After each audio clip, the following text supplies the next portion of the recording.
Salut, tu vas bien? Ça va, merci. Ouais, je regarde des animés tout à fait. Tu veux que je t'en conseille? Ah, ça fait plaisir. Bon, déjà, il y a plusieurs types d'animés. Il y a par exemple les Kodomo, c'est pour les enfants, les shoujo, les shonen et les seinen. D'accord? Les seinen, c'est pour les adultes. Shoujo, c'est pour les filles et shonen, c'est pour les garçons. Shoujo shonen, c'est pour les adolescents. Je pense qu'on va plus être dans le shonen ou le seinen. Seinen, c'est pour les adultes. Ok. On va aller dans le shonen. Le shonen, ça va être un peu des garçons de manière générale, des adolescents, petits enfants de 12 ans jusqu'à 18, etc. Jeunes adultes. Et c'est principalement le type que je regarde, donc c'est principalement celui que je vais pouvoir te conseiller.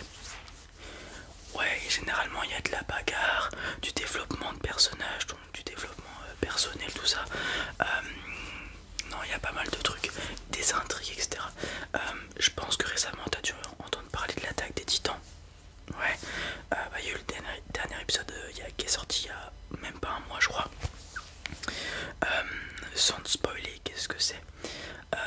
En gros, c'est une population qui habite entourée de plusieurs murs, des murs géants. Ok, pourquoi? Parce qu'à l'extérieur de ces murs, il y a ce qu'on appelle des titans. Donc, c'est des titans qui font entre 2 mètres et 15 mètres de mémoire.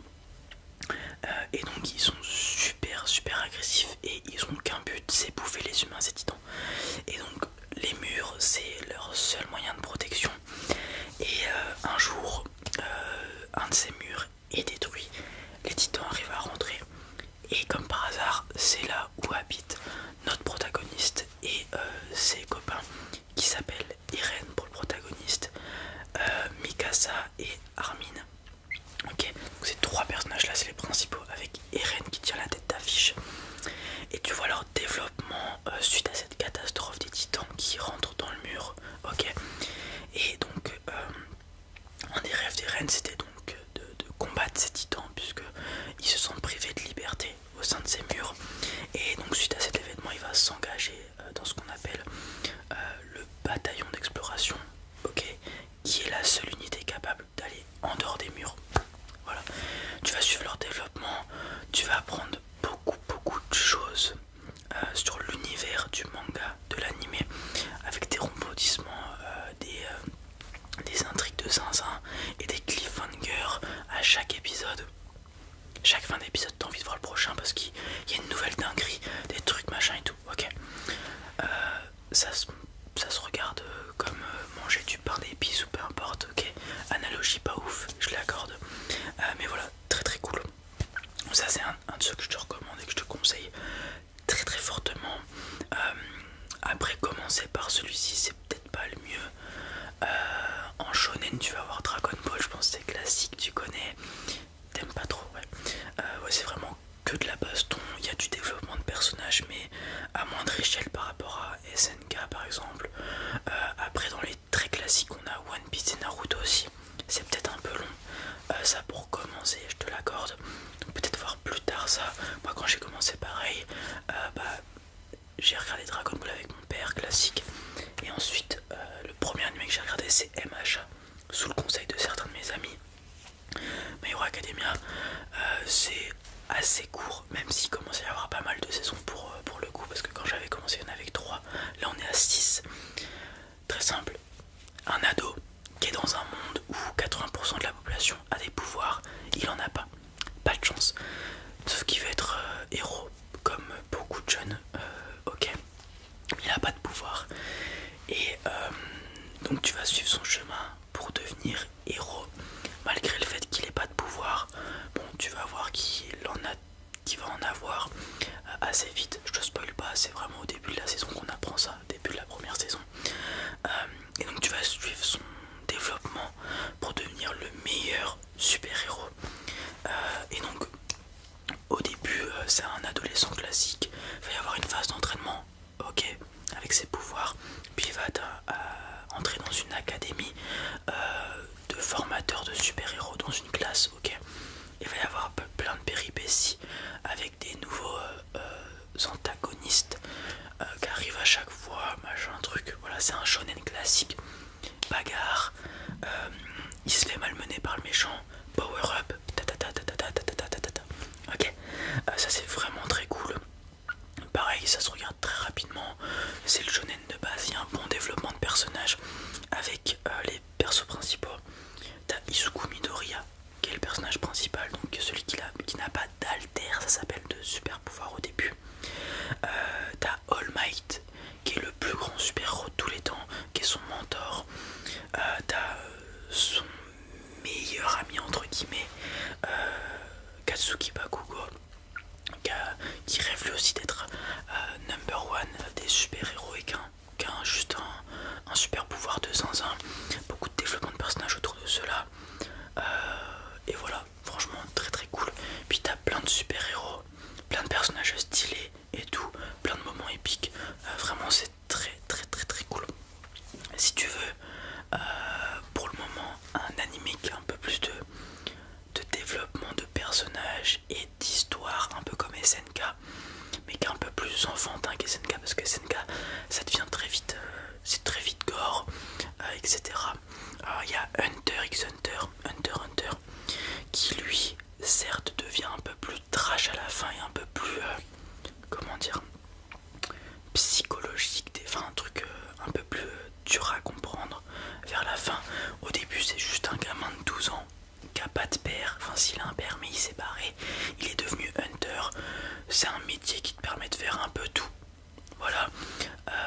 Et en fait du coup il a envie de devenir hunter, Gon de son prénom, donc à 12 ans il part, il essaie de faire les sélections de hunter. Sur le chemin de ces sélections il se fait des amis, etc.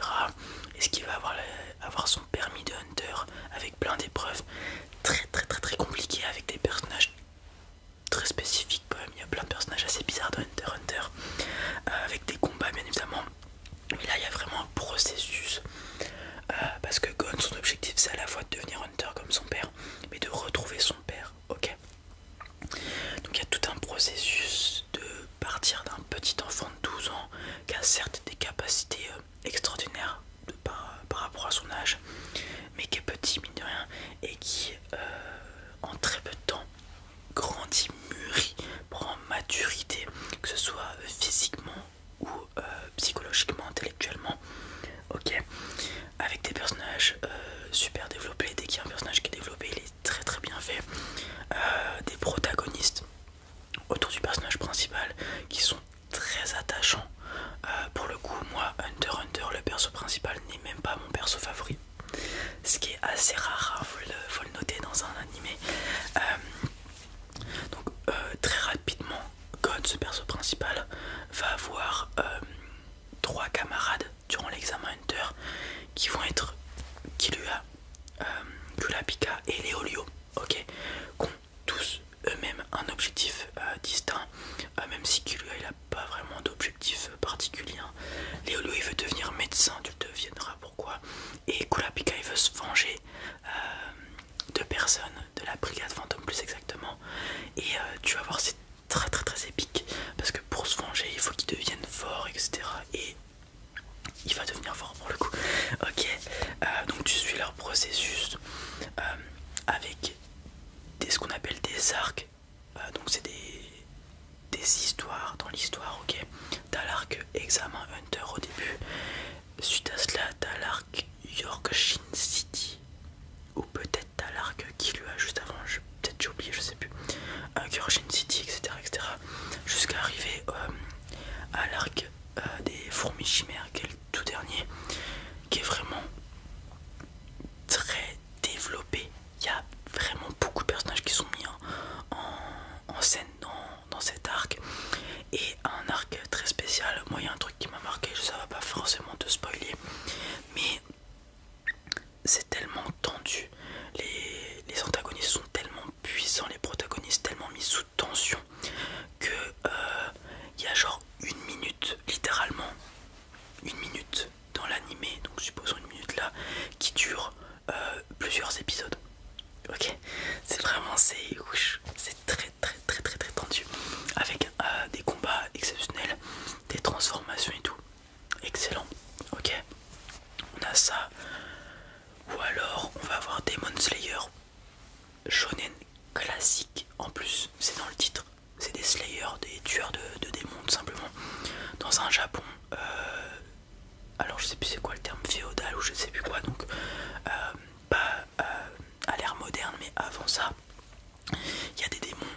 chasseurs de démons, ok.